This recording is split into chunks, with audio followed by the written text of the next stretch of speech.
everybody. Today I want to talk about something that's been coming up with my students. It's something that I've lived through. It's something that's very personal to me, not only because, like I said, I've lived with this thing for almost 40 years of my career. I'm going to say this, and some people are going to really disagree with it. And some people are going to go, yeah, I want to believe that. And in this podcast, I'm going to talk about all the ways that this statement is true.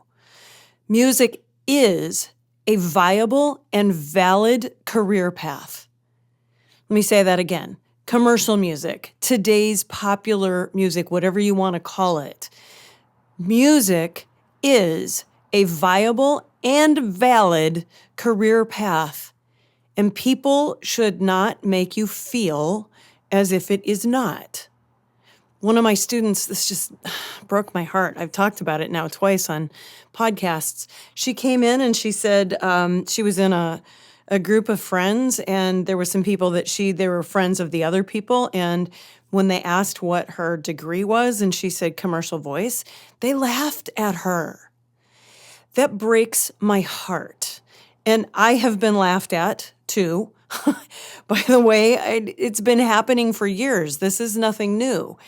And I don't think these people are bad or ill-meaning. They just don't understand the career path. They don't understand what's possible.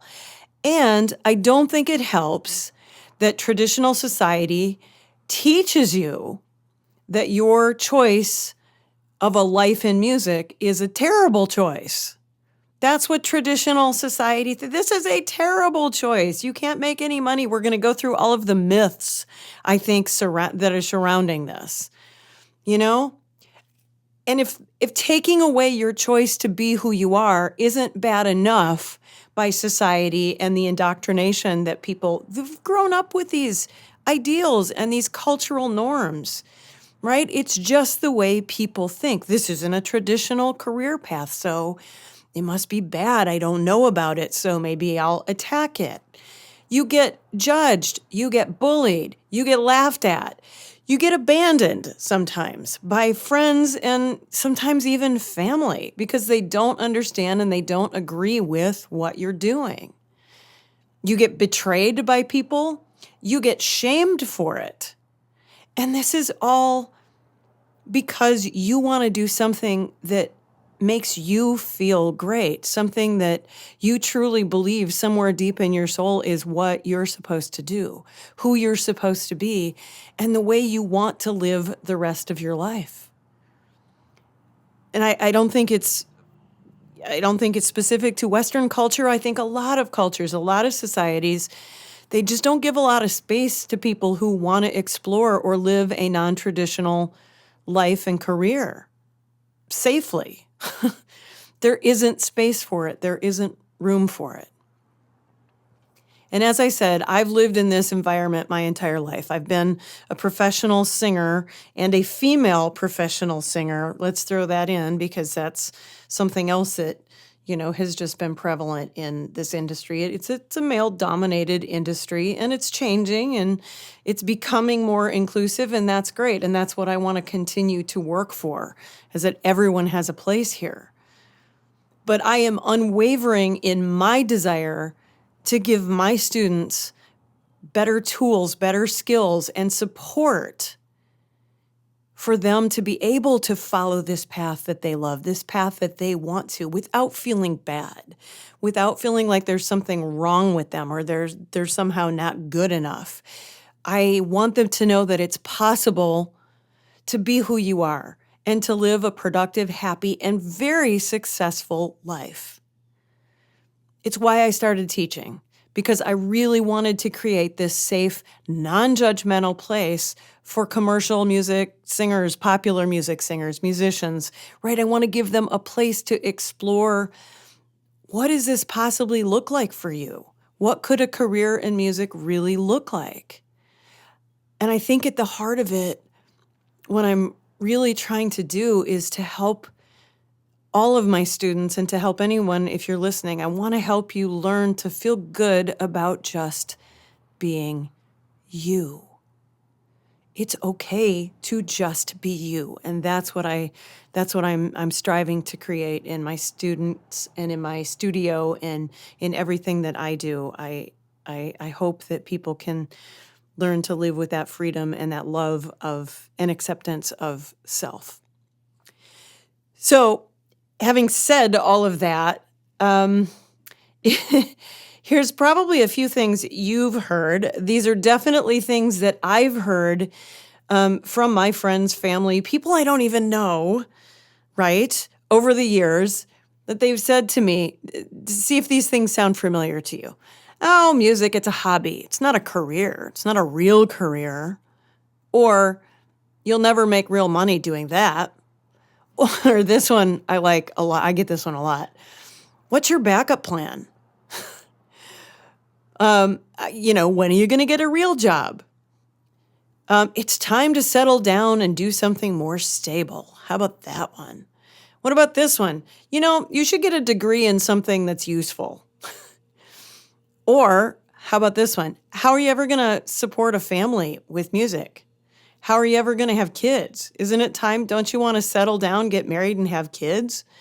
And this leads into the whole trad wife ideals and society, which I'm not going to go into here, but I'm going to dedicate a whole chapter to this. And there's nothing wrong with that if that's the way you want to live your life. And a lot of my really dearest friends live in that sort of traditional role, and they're so happy and their lives are beautiful and fulfilled, and that's wonderful. It's just, I just want the space and the freedom and the non-judgment to live a different way that feels more authentic to me. That's all. But so I'm going to dedicate a chapter of my experience of that in my book, which, hopefully is coming out in the next year or two. How about this one? Only a few people ever make it in music. Or you're wasting your talent on something that's not practical. And even this one, like the good old, guilt and shame, right? You'll regret not choosing a career with more security. It isn't real work, right? It all gets lumped into that. How about this one? Commercial music isn't real music. We're not really doing music because we're not doing the traditional, legitimized by academia stuff. How about that one? What about, what you do? Well, that's just, you just have fun on stage. It's not real work. Certainly not hard. It's just, you're just up there having fun. Any of those sound familiar? Because I've gotten every single one of those. I have also been laughed at, and it does not feel good. And again, I don't think everyone that does that is ill-meaning. They just don't know and they don't understand. And it's been a big mission in my life to change this perception, to be out there in the world and to, like I said, be able to give my students some tools to deal with this, because this is prevalent. These cultural expectations, right? Society values traditional careers with clear titles and clear pathways, like, doctor, lawyer, over artistic professions, right? They look at it as woo-woo or not real, not somehow not worthy. It makes it less legitimate. And that's just, as I'm going to show you, I'm going to give you a list of all the real things that, besides being a real musician and a real singer and learning to speak in public and learning to perform, your stagecraft is not easy. And I'm going to say that, forever and ever throughout all of the podcasts that I do. Being a great performer is not easy, and it takes time to learn. You want to try it out? Go speak in public, because singers and performers do that all the time, and they do it so eloquently, and it looks effortless, but it's years and years of training. A lot of people get pressure from family. I was certainly one of those. I think a big thing is fear of failure, because our societal norms have, put this, they've normalized this success financially and what it looks like, right? And sometimes that's not always what everyone wants. I think you have to define your particular brand of success. What does it mean to be successful to you? It's very, very different. And maybe I'll do a podcast where I just interview people in the music industry, and I talk about what is your definition of success? Are you living a successful life? I think that's really important for everybody. Social status and perception, right? I think this is another reason.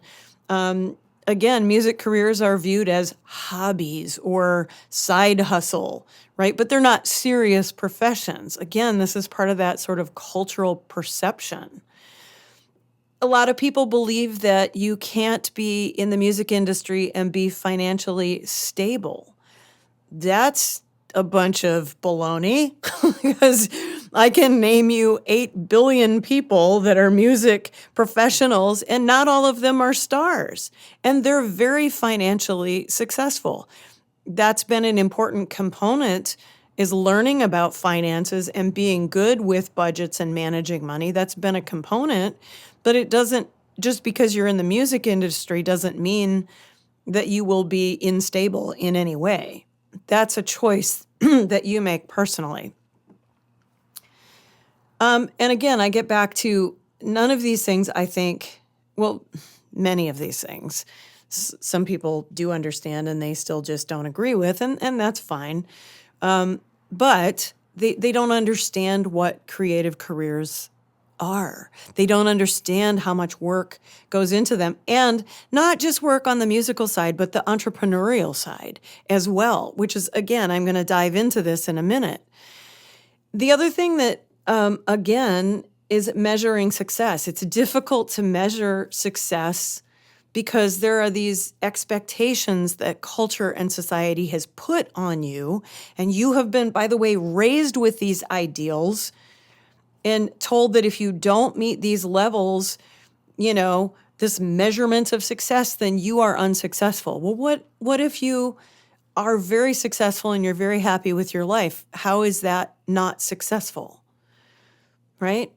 And then again, this whole judgment, this whole judgment factor. People tend to criticize what they don't know. It's not traditional. It doesn't look like everybody else. So sometimes it can be threatening, and sometimes it can even upset the status quo, and people don't like that, right? So there's a lot of pressure then. Society wants you to contribute in a very specific, in a practical way, practical, useful. And sometimes, music has been described as like a soft skill, right? It's not necessary. It's this fringy thing that people do. And these things, these social pressures, they can be really hard. They can be really difficult. And I see my students struggle with this day after day, week after week. So I'm hoping to help first redefine reality about what this career really is. And I'm hoping that you, as you're listening to these things, you'll start to question some of these cultural beliefs. Is this absolutely really true? And how do I know? Is this something that I was taught? Is this something that I just believed because this is the way, I grew up believing? So I hope that these discussions with my students, with you, I hope that this learns to sort of a more open view of, or at least a willingness to look at a different side of this. And you can still decide that this life is not for you, and that's fine. But the people that do decide, yeah, this is what I want to do, should be allowed the freedom and the safety and the non-judgment to explore and to follow their heart and to follow this career that they love. Can tell that I'm fired up about this. This is a big, big deal in my world and in my world for my students as well.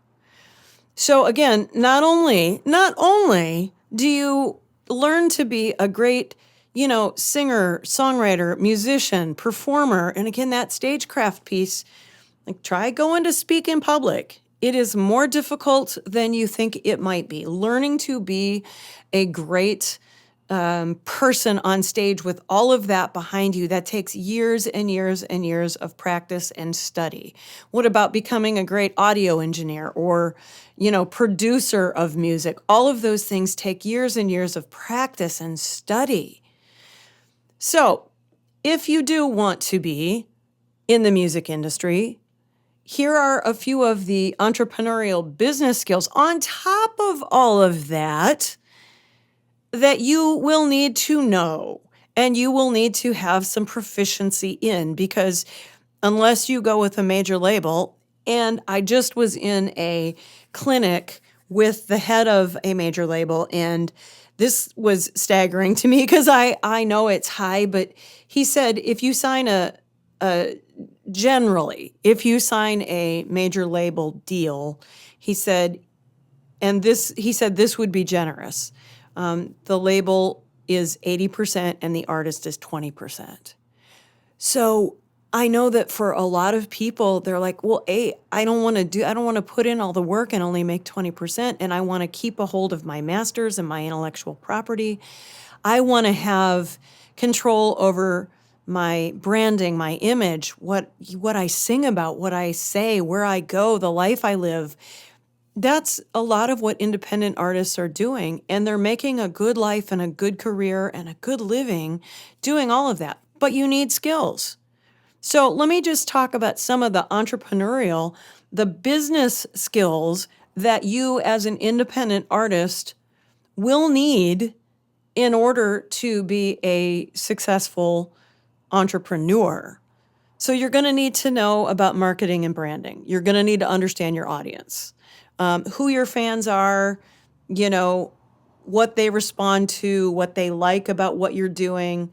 And authenticity, by the way, is a big deal. So if you feel like maybe you're going to get a label deal, but you can't be you, then that's not sustainable, right? You want to develop a personal brand that resonates with your audience. That's going to build a loyal and lifetime following. You're going to have to know social media strategies. You're going to have to be able to use all of the platforms and grow your presence, because that is critical in today's industry. 2, you're going to have to network and you're going to have to relationship build. You're going to have to do collaborations with other artists and venues and people. And so you're going to be developing this business network that you can utilize. You're going to have industry connections like promoters and supervisors, influencers. You're going to have licensing, publicists, PR firms, concert booking venues. All of these things you're going to have to make connections with. This is all in the business world. 3, financial management. We've talked about this before. You're going to have to manage your finances carefully, budgeting. But that's just good common sense, right? Especially when you're doing projects like recording or marketing or touring, that costs a lot of money. So understanding the costs, keeping a good record, accounting of where your expenses are going and what you're bringing in is really important. You're going to need to learn to diversify your income, right? Different streams of income, performances, merchandise, royalties, teaching, crowdfunding. All of these things are examples of different streams of music that could come in. 4, you're going to learn about project management. You're going to have to set a release. You're going to have to do everything up to the release and after the release, the promotion of it, scheduling, coordinating, promotional efforts, stage productions, recording, mixing, mastering. All of those are project management skills, which also means you're going to have to develop great time management, because balancing all of that is difficult and it really demands strong time management skills. Okay, here's another one. Sales and merchandising. In today's world for the indie artist, direct to fan sales it's an amazing tool. So building your email list and your SMS list and learning how e-commerce works. So pricing strategies, customer service, all of that is in sales and merchandising that you will have to learn and become great at if you know, are going to launch into this entrepreneurial world that you're embarking on. Merchandising, designing and selling physical and digital merchandise, right? T-shirts, vinyl, records are so popular again, which I am loving, by the way. Posters, pictures, books, NFTs, like they can all be revenue sources. And again, goes back to understanding your fan base. What do your fans want? You know, my fans, just simply because of age, are probably going to be lost if I had everything in NFTs. And quite frankly, you know, I'm a little lost in that world too. I'm learning more and more about it, but the younger fans they get that, you know. So who is your fan base, and what do they respond to?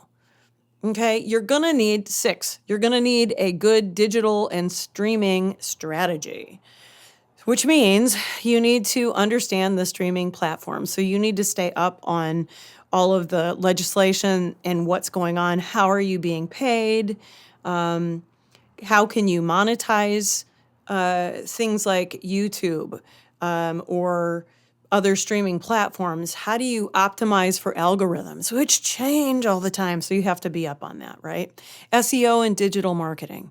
You have to have at least a basic knowledge of SEO, search engine optimization, right? Google Ads, social media. Advertising is going to become your best friend as an independent artist. So you have to know those skills. Here's just another one. Number 7, contract negotiation and legal knowledge. You have to be able to read and understand and sometimes write basic contracts, which I have had to do many times. Sometimes it's going to be related to publishing. Sometimes it's going to be related to gigs or venues, distribution, licensing. All of that is important to your streams of music or your streams of income and how much you get and your financial stability. You need to have at least a basic understanding of copyright and intellectual property laws. How do you register your music? How do you protect your intellectual property? Because that song is like the coffee cup that's sitting on my desk right now. It is a product that you sell or license to someone else to use. And you want to make sure, in my opinion, that you retain ownership and control over your work. Another thing that you could look at is fundraising and crowdfunding campaigns, right? You might even want to explore grant writing. If you could secure grants or sponsorships. I have a friend who does a very nice business she gets sponsors and they pay her yearly to be a part of her brand. So understanding how to write applications or pitch to sponsors can be a whole new revenue stream. Number 9, and this one is getting more and more and more crucial and critical, I think, is data analysis and insights. You have to know about how to track metrics and fan analytics. You have to know what they mean. I get questions all the time about, well, how do I know when to post on what thing? Well, it's specific to you and your fans. When are they online? Where are they located? Which songs are resonating? Which types of posts are resonating? It's all individual, but you have to get good at that and you have to know how to do it. Another really good thing that I think being an entrepreneur and a musician teaches you is adaptability and problem solving. You have to get creative. You have to be innovative, and you have to learn to be adaptable or flexible. This industry is changing, and it's changing fast, right? So to be successful, you have to be a continual learner. You have to be a lifelong learner, and you have to be curious about these new things and keep up with the practices because, things change again really quickly. And you have to have really creative problem solving. What if a tour gets canceled or a show gets canceled? What do you do? How do you fix that with your fans, right? I mean, these are just some of the things that I think prove that it's more than just, oh, that's not a real job. Yes, it is. Any business professional will know a variety of these skills, if not all of them, but so will you. Plus, you will know all of the music stuff as well. It's like getting 2 degrees at once. And that's work, and that's legitimate, and that is not easy to do, and you should be proud of yourselves for doing this. Now, what are some actual not physical, but what are some specific things that musicians are doing, like in this space, to, I think, sort of prove those old traditional beliefs wrong in a way? I think musicians today are leveraging digital platforms to make money. So they're monetizing, YouTube or Bandcamp or SoundCloud, and they distribute their music globally without needing a record label. That's pretty cool.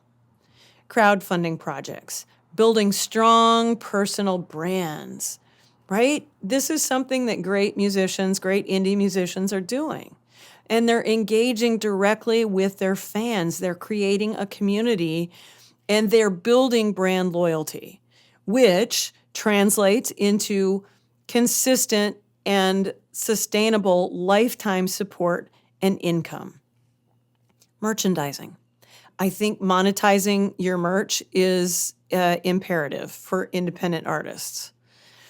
Licensing, sync music, licensing for TV, film, and games, right? This is another area where musicians are making consistent money, learning and getting in and creating licensing deals for these venues can become a very lucrative part of your money streams, right?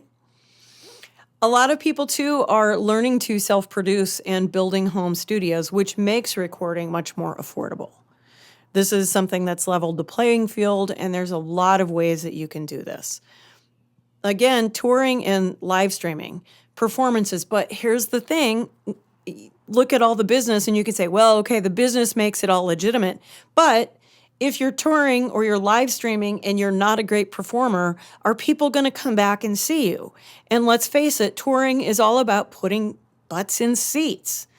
And people, if you are inconsistent or you're not good or your voice goes out for one show because you haven't trained and you don't know when the breaks are in the music and you're not a good musician, like people, they're not going to put up with that. So you have to be great on stage you have to be able to build a good show. I mean, wait till we do podcasts about building your actual show. It's so much more involved than people know about. And we're going to pull back the mystery on all that in one of my upcoming podcasts as well. Diversifying income. You can teach or you can coach, or there's a whole host of other skills. If you're great at PR, maybe you can do that for other musicians. If you're great at graphic design or video editing, man, I always need great video editors. What if you book your own tour and you're really great at it and you develop a network of clubs? Aren't there other musicians that might pay you to do the same for them? Diversifying your income. Right? People collaborate with other artists all the time so that there's more opportunity for cross-branding and cross-promotion, sponsorships, just new financial opportunities. And then really, I think, musicians are creating niche markets and they're really, really creating these loyal fan bases that just love what they're saying. And again, this is what creates a sustainable, lifelong, and successful financial career and future for artists. Let's look at it a little more, because it doesn't end there. If you think, oh my gosh, okay, I'm sold, let me sell you more. Let me give you more information.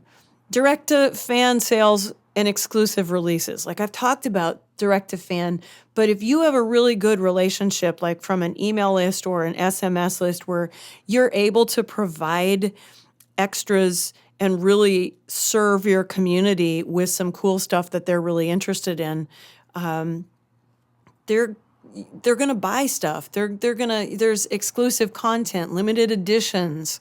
You could sell different kinds of music. There's all sorts of things that you can do.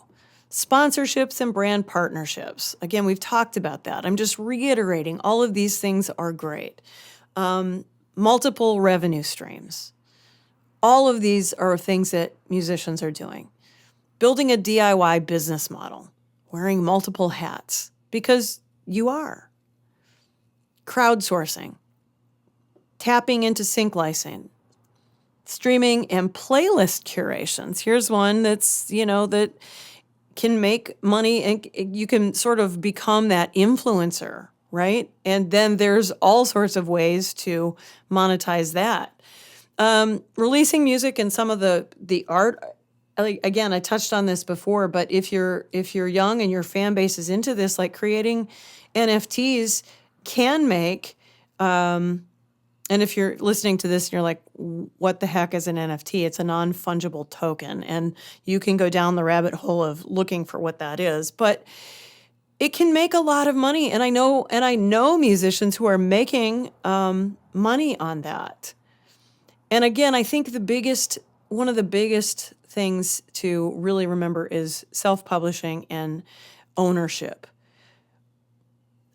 Own and maintain your masters and your publishing rights, because this will ensure that you earn your royalties and you retain your creative control, which is, again, just another way to break away from traditional structures. But all of these things musicians are doing. Every single day, musicians are doing this, and they're leading really wonderfully happy, successful lives.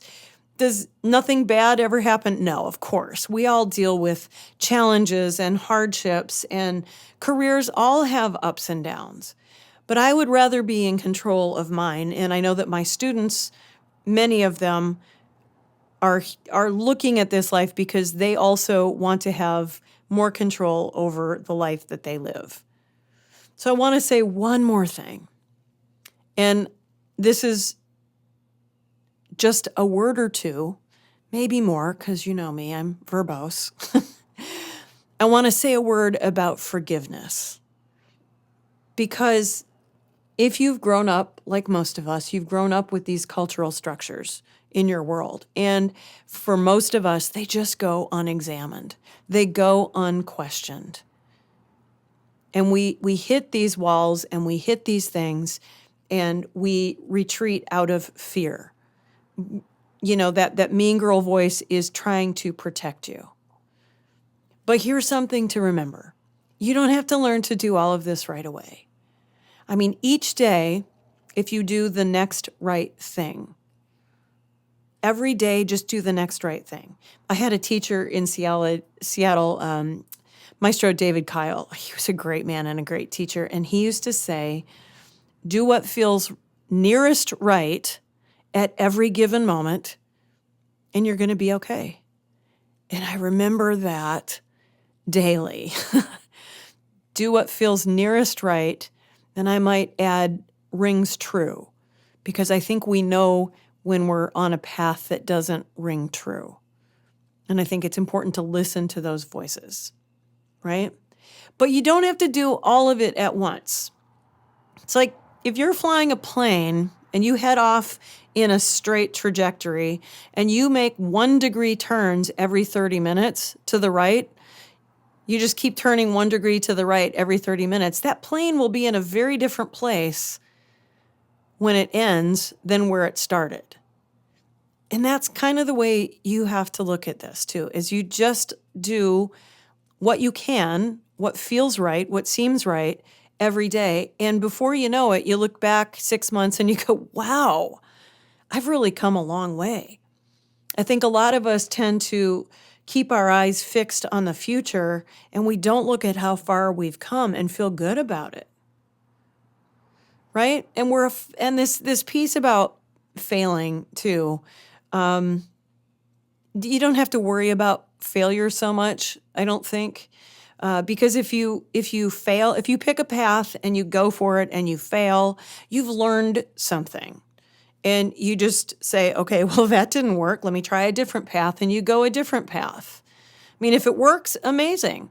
But at the worst, you've learned something and you just go a different way.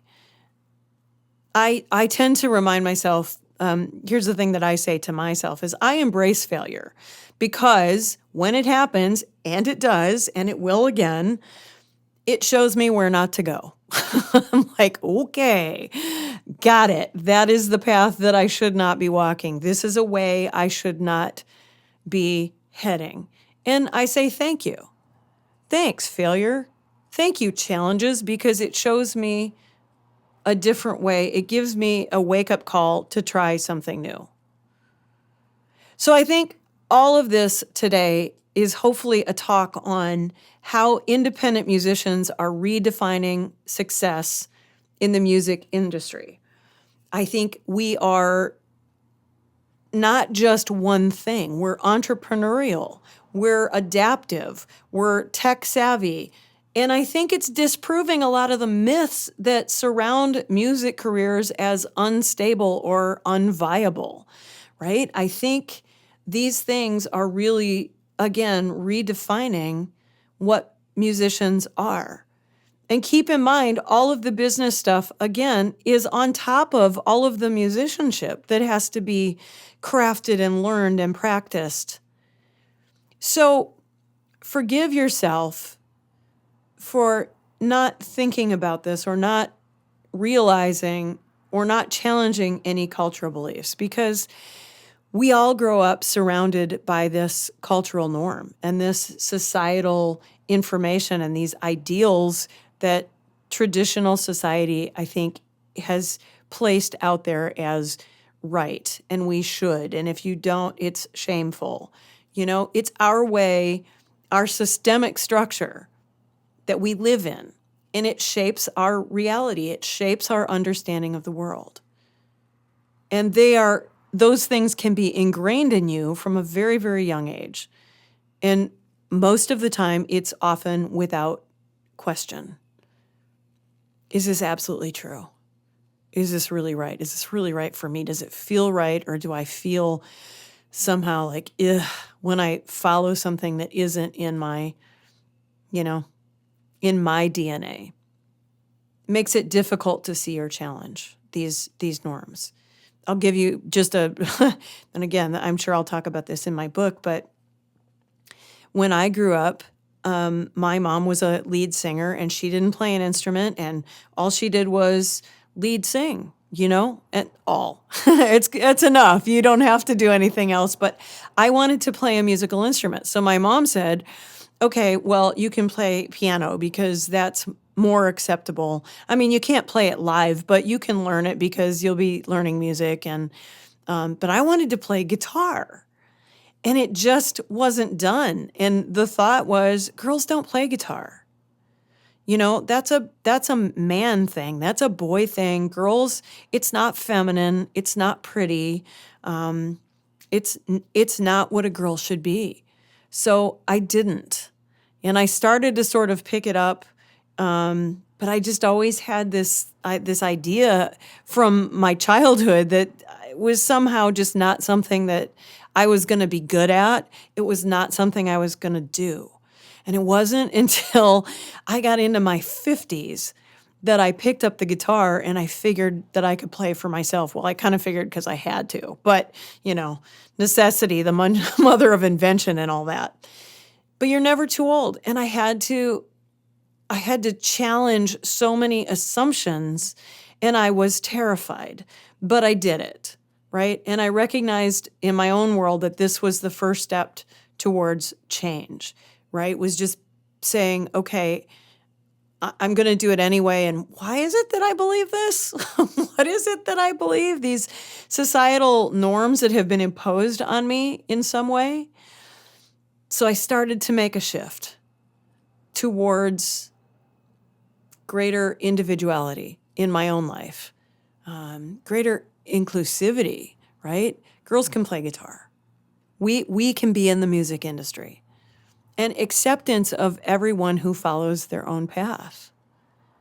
So I'm going to leave you with just this last thought of I think the key is to acknowledge that personal growth, your personal growth, is a journey. It's an adventure. And it's okay if it takes a long time to learn all the stuff that you need to learn about the industry. And it's also okay if it takes a long time to unlearn some of these really deep-rooted cultural ideas. I mean, the music industry and the music lifestyle and the career that you're choosing is the long game. Be proud of yourself, take your time, and celebrate your wins. See you next time.